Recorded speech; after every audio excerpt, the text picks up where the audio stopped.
implementación de IPv6 en la región. Cris, tenés la palabra.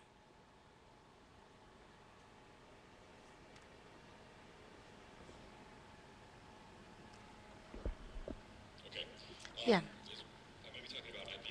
Voy a estar hablando de las responsabilidades de las direcciones de IPv y con eso me refiero a dos cosas. Por un lado, comprender quién es responsable de las direcciones, a quién le importa que se ingresen estas direcciones y también responsabilizarnos de manera activa, ¿no?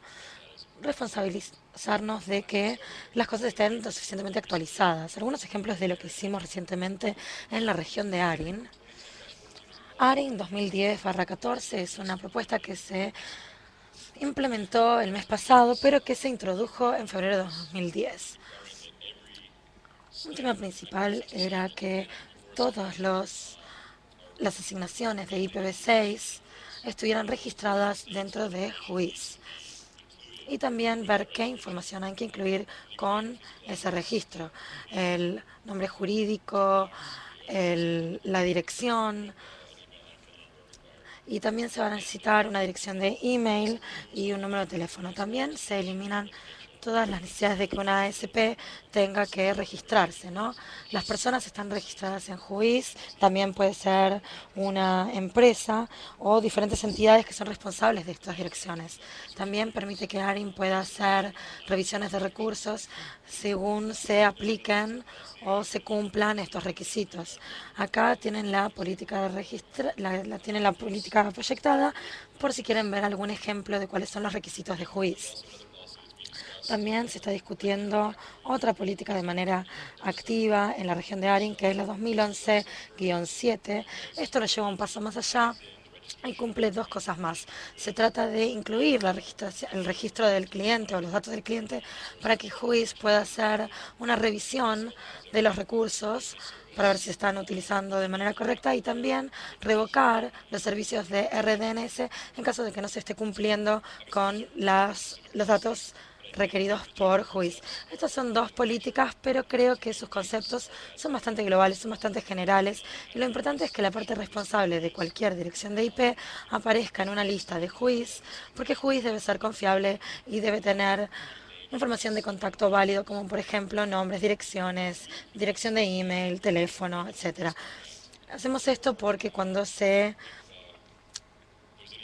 hace una queja o hay alguna razón para identificar al usuario que tiene el IP, se puede identificar de manera más rápida, encontrar a la entidad responsable, en vez de simplemente ir a JUIS, encontrar la sede central que tiene una asignación de IP y después hay que atravesar toda una cadena para pasar de una organización a otra y esperar que las direcciones sean las correctas y por ahí no lo son. Y esto puede llegar a llevar semanas, horas incluso, para encontrar a la persona que realmente necesitamos encontrar, ¿no? Entonces, para poder aplicar esto, los RIRs tienen que tener un mecanismo para asegurarse de que se cumplan estas políticas y ver cuáles son las partes responsables.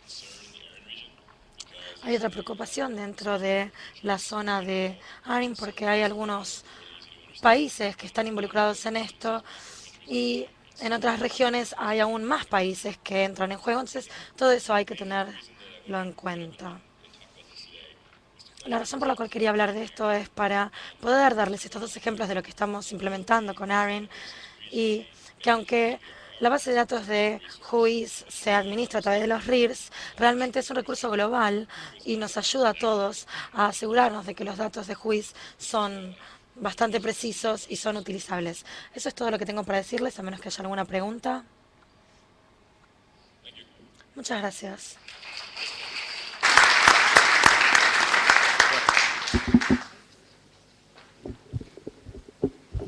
Bueno, con esta última presentación estaríamos finalizando el foro de políticas públicas. Simplemente, bueno, agradecerles a todos los autores que presentaron las políticas y a todos los asistentes en general. Invitarlos a seguir participando cada vez más a través de la lista, ¿sí? Planteando las inquietudes y la opinión de cada uno ahí, ¿sí? Y bueno, sin mucho más que decir, de parte de Max y mía, gracias a todos y nos vemos en el próximo foro público en Quito. Gracias.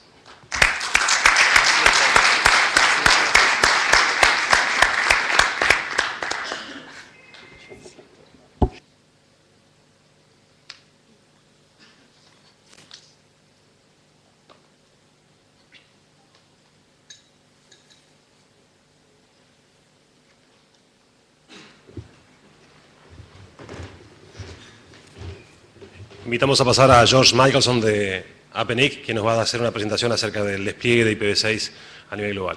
George, please.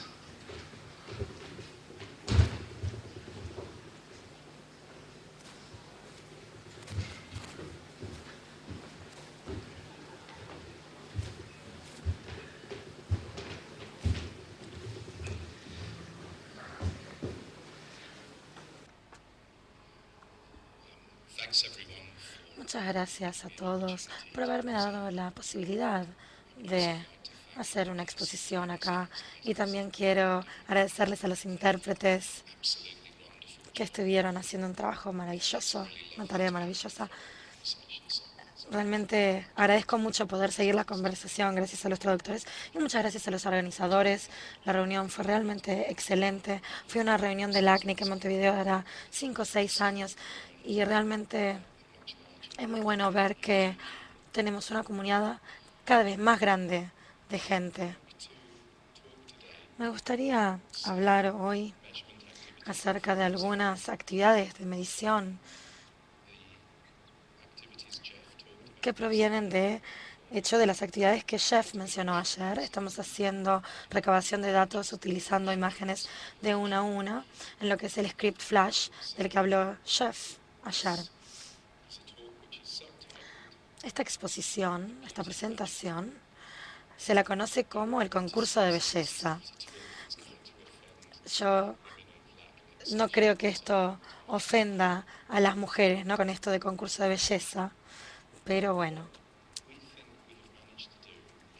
¿Qué es lo que logramos hacer con el grupo de investigación de AppNIC?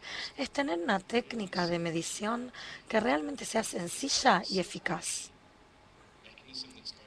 Creemos que es un mecanismo que nos va a dar una base a largo plazo para realmente evaluar qué es lo que está sucediendo con nuestras redes. Otro tema importante y que ustedes probablemente conozcan por lo que pasa con la base de datos de Whois es que todos tienen que registrar cuáles son los recursos económicos que tienen en la base de datos de Whois. Esto es parte de lo que es la visibilidad fundamental de la utilización de recursos.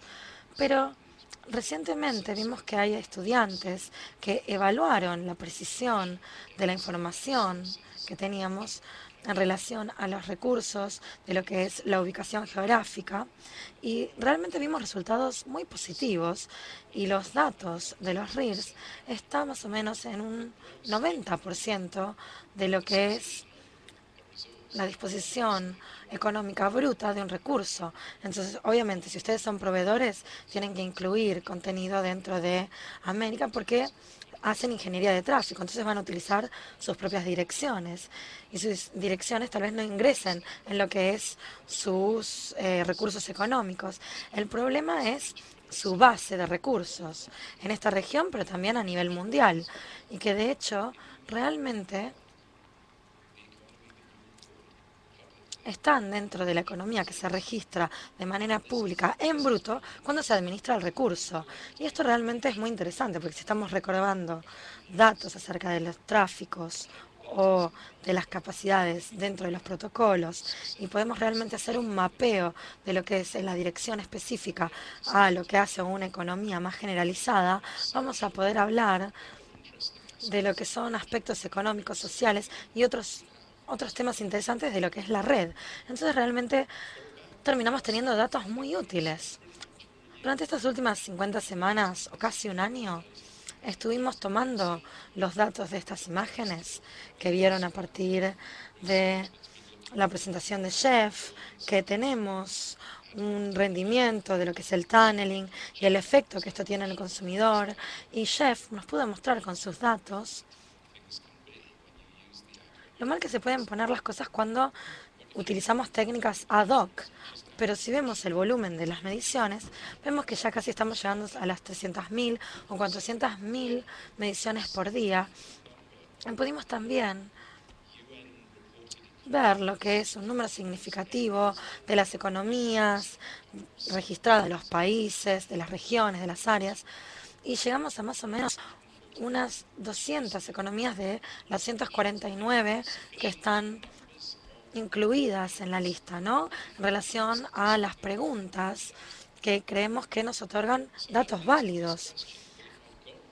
Entonces esto nos lleva a la siguiente pregunta. Si yo tengo datos acerca de lo que son las direcciones de Internet y si tengo datos en relación a IPv4 e IPv6, ¿qué tipo de pregunta es la que en realidad quiero responder? Bueno, la pregunta que surgió entonces fue esta que tiene que ver con esta acumulación, esta aglomeración, ¿no? ¿Qué tan consistente es la capacidad que tiene IPv6 para desplegarse, para implementarse en lo que es una Internet global? Si vemos los datos, ¿podemos realmente reconocer diferencias? Entonces, si pasamos a la siguiente etapa, esa ese problema realmente nos presenta consecuencias, no es una cuestión neutral, ¿no? Entonces, lo que estamos viendo es que también podemos promover lo que queremos lograr con IPv6. Si sabemos que hay una campaña para extender, propagar, promover IPv6, ¿realmente podemos ver el efecto que tiene esta campaña? Las tareas que hicimos inicialmente exploran el comportamiento de ciertos temas que tenían que ver con lo que es un OS, ¿no? Un sistema operativo. Entonces, si queremos ver a qué se están enfrentando nuestros clientes y ver si estamos realmente dispuestos a implementar IPv6, van a tener que ver qué pasa con sus weblogs y ver qué es lo que se está registrando justamente en estos weblogs. Si utilizan Vista, Windows 7 o si por ahí tienen un iPhone o cualquier celular que soporte Android, van a ver que todos estos clientes tienen capacidad de implementar IPv6. Y entonces a partir de eso ustedes pueden ver si tienen una motivación desde lo que es la inversión capital para realmente implementar IPv6. Pero eso no es lo que nos interesa en cuanto a las capacidades. Lo que queremos ver es qué hacen los hosts, porque ellos están ejecutando Windows o porque por ahí tienen habilitado un tunnel. Pero de hecho lo que queremos ver, lo que nos interesa es el servicio real. Entonces esa es la pregunta. ¿En qué vemos acá? Tenemos una idea de lo que es la capacidad relativa de IPv6. No solo cómo le está yendo a cada economía, sino que cómo les está yendo en relación a la otra, ¿no? O en relación a la región, o en relación al mundo realmente. Y eso lo vemos desde el punto de vista del cliente. No tiene que ver con lo que ustedes están haciendo como proveedores, sino que qué es lo que están realmente haciendo sus usuarios. Esto incluye mecanismos de tunneling. Tenemos que comprender que hay ciertas decisiones a tomar que dicen que no podemos implementar un IPv6. Entonces por ahí hacemos un 6RD o tratamos de llevarlo a través de un ISP o lo hacemos con algún tunneling eléctrico, por ejemplo. Y decimos, esto es un IPv6 real. Entonces, realmente nos comprometemos con lo que es la infraestructura del tipo V6, que no tiene nada que ver con los mecanismos ad hoc que se estaban implementando antes. Así que ahora me gustaría presentarles una visión muy acotada de los resultados que vimos. Este es un momento muy particular para mí, porque nosotros no nos reunimos acá para tratar de insultar el estado en el que se encuentra su país, ¿no? A veces cuando hacemos comparaciones vemos cómo la gente realmente se siente en relación a su economía. Entonces, no es que yo quiero criticar a México, darles con un palo a los venezolanos. Es realmente una realidad de lo que estamos viendo en su economía. Y creo que es importante que ustedes tomen lo positivo, porque cuando se lleva un promedio, siempre vemos a alguien que está mejor o peor ubicado. Eso es realmente lo que hace un promedio. Pero la idea es que esto sea útil cuando ustedes quieran pensar en inversiones o planificaciones, o cuando quieran incluso hacer una comparación en relación a sus pares. Pero también vemos que hay ganadores obvios y también perdedores obvios. Y hay gente que claramente está por debajo de lo que es el promedio y tienen economías muy grandes. Entonces no tiene solamente que ver con la dimensión. Es un asunto muy complejo realmente. Entonces, el encabezado que vimos, que nos presentó Jeff, es que el mundo se está ejecutando en un 0,3% en cuanto a lo que es el nivel de utilización. Entonces, esta es mi representación de lo que es el 0,3%. Lo que tienen que comprender es que esto está hecho en una escala logarítmica. Es decir, tenemos una escala logarítmica, tenemos un eje Y y hicimos esto porque toma todos los comportamientos de ruido en cuanto a lo que es la información y vemos movimientos muy leves que de hecho son cambios muy grandes en lo que son los valores en relación a los valores anteriores que manejábamos. Entonces vemos que esta línea es bastante estable, bastante plana y que está dentro de lo que es ese marco del 0,3%.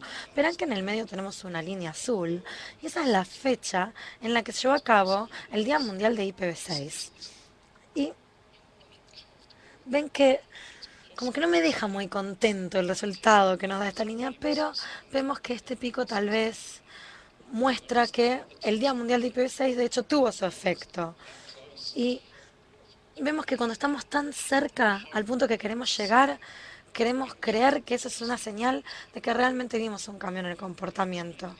Pero bueno, por ahí vamos a tener que revisar un poco lo que es nuestro encabezado, porque también verán que la línea está un poquito por debajo de nuestra línea que marca el 0,3%. Entonces, esto es una variación en los datos que es un subconjunto de los datos recabados por Jeff. Entonces, cuando ayer nos mostraba los picos, vemos que también podemos ver picos muy bajos en los datos.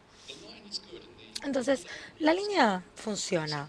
El promedio mundial está bien. Pero, ¿cómo redondeamos esto? Acá vemos un trazado más aleatorio de todas las economías que nos dieron datos útiles y los proyectamos con esta línea. Entonces quiero que vean a la parte superior y la parte inferior y van a ver que la parte inferior está ingresando a lo que es dígitos únicos, llegando casi a un 9 o un 10%, números redondos. Entonces tenemos economías que han alcanzado niveles bastante elevados, pero si estamos por debajo de la línea, vemos que tenemos economías que están por debajo del 0,1%, entonces están muy por debajo del nivel. Entonces, ¿qué sacamos de esto? Sí, tenemos una línea del 0,3%, pero la variación, el alcance, los rangos de los datos, las variaciones entre las economías es muy grande. Entonces, pensemos más qué pasa desde el punto de vista de la región. ¿Qué pasaría si desglosáramos esto por regiones? Vamos a lo que son las Naciones Unidas, que nos da una dispersión interesante de las economías por región. Lo van a poder presentar muy bien cuando quieran. Y si tomamos las regiones principales, vemos este panorama, ¿no? Tenemos la línea azul en la parte superior que representa Europa, la verde es América del Norte o Norteamérica, y la roja, que nos da una señal muy clara, esta es la línea general de lo que es Latinoamérica, ¿no? Que también incluye el Caribe y Centroamérica. Entonces pueden ver que como región, esta región está rindiendo un poquito por debajo de lo que es el nivel mundial. También verán que hay una discontinuidad con esta línea más clara de acá, que es África, que realmente no nos dio los datos suficientes para tener retornos claros, pero que claramente tiene un rendimiento muy bajo. Entonces podemos ver cuál es la variación acá y vemos que las diferencias son de hecho regionales, se ven a nivel regional. Entonces, vamos a ver qué pasa en más detalle, ¿no? Acá vamos a una comparación de lo que es la región latinoamericana en relación al resto del mundo. Incluso dentro de una escala logarítmica, esta es una línea que tiene muchas fluctuaciones de ruido. Es una línea que está alrededor del nivel de 0,1, 0,2, 0,3% y tiene sus picos, pero sigue estando por debajo. Lamentablemente todavía nos encontramos en los márgenes y todavía no llegamos a estar en ese estado en el que todavía tenemos la suficiente actividad como para tener las suficientes cifras para quedar por arriba del nivel. Sin embargo, aunque tenemos buenos picos, vemos que estamos en un rendimiento bajo. ¿Qué pasa si vemos las líneas de las otras economías superpuestas a esta línea de Latinoamérica? Acá tenemos la de Argentina, la de Brasil, la de Chile, la de Uruguay, la de México. Y les estoy mostrando de manera muy sencilla cómo esto contribuye al promedio y podemos ver cómo tenemos economías dentro de esta región que están por arriba y por debajo de lo que es la media. Entonces, no se resume todo a decir que las grandes economías están por encima del nivel, porque no es así. Si vemos esto, podemos ver que hay un gran rango de comportamientos y que hay muy buenos rendimientos dentro de la región, pero que también tenemos rendimientos que son tan bajos que el promedio regional está quedando por debajo de la media a nivel mundial, ¿no? Entonces, ¿qué pasa si vemos las otras regiones que contribuyen con lo que es el promedio mundial? Acá tenemos Asia del Este, Japón, Corea, etcétera, ¿no? Acá vemos la línea azul inferior que representa Corea, que es una economía estándar de la cual todos hablan para implementar lo que es IPv6. Pero si vemos qué pasa con el tráfico, no vemos un alto nivel de presentación en lo que, de penetración en lo que son los usuarios finales. El promedio para Asia del Este está muy por encima de lo que es la media mundial, pero también notarán que hay una señal muy fuerte de lo que es la señal de IPv6. Tenemos muchos picos y muchas subidas en estas economías. Entonces, podemos ver que se está promoviendo mucho lo que es IPv6 y el día de IPv6 mundial realmente pudo haber generado una diferencia, ¿no? En lo que estamos viendo. Esta es la línea para Europa Occidental. Vemos Australia, Bélgica, Suiza, también vemos Luxemburgo, Países Bajos. Y verán que esto está muy por encima de lo que es el promedio mundial, ¿no? Esta región económica realmente tiene penetración de lo que es IPv6 y creo que acá, cuando tenemos las reuniones de los RIRs para ver lo que es la actividad en relación a IPv6, vemos que tenemos buenos rendimientos. Igual dentro de esta región también tenemos gente que está rindiendo mejor que otra, ¿no? Algunas observaciones.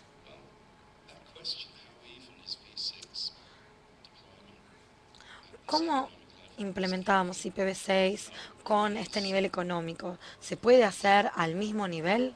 No. Lamentablemente tenemos muchas variaciones, hay grandes diferencias entre las economías, esto lo vemos entre las regiones mismas, de manera intrarregional, y yo lamentablemente todavía no entiendo cómo ubicaríamos esto en lo que es el eje Y, pero es muy claro que en relación a lo que es el PBI, la población, la información no nos está dando lo que necesitamos, porque hay algunas economías que tienen PBI muy alto y una gran participación y que sin embargo muestran niveles muy bajos, como es el caso de México. No es algo tan directo como limitarnos solamente a lo económico. Vemos que hay picos que nos preocupan, pero también todavía podemos medir cuál es la influencia de nuestra propia actividad en IPv6. Y me hubiera gustado poder incluir los datos de esta reunión, pero estos gráficos realmente se hacen dependiendo de los resúmenes que tenemos por semana y realmente no llegamos al intervalo de esta semana en particular, entonces no vamos a poder incluir la reunión del ACNIC, pero van a ver que va a haber un pico en relación a Latinoamérica gracias a esta reunión del ACNIC. Y otra cosa que es un mensaje difícil de dar es que incluso dentro de este 0,3% todavía nos queda un gran camino por recordar. No significa que no tenemos que implementar IPv6, pero tenemos que saber que el efecto de la tasa de penetración todavía no está en el punto que tiene que estar. Entonces, ¿qué vamos a hacer, qué vamos a hacer con esto, ¿no? Como grupo de investigación? Realmente creemos en lo que son las mediciones a largo plazo, tenemos un sentido de lo que es la medición continua y creemos que nos va a dar datos útiles, que nos va a permitir informarnos a la hora de hacer un desarrollo de políticas. Entonces yo creo que esta actividad se va a poder continuar y nos va a poder dar una base y una media de lo que es la penetración de IPv6. Y quiero hacer informes para ver los datos de ciertas zonas y que ustedes lo puedan incluir en lo que son sus planificaciones a nivel regional o nacional para hacer una planificación estratégica a la hora de ver cómo van a promover la penetración de IPv6. Y eso es todo.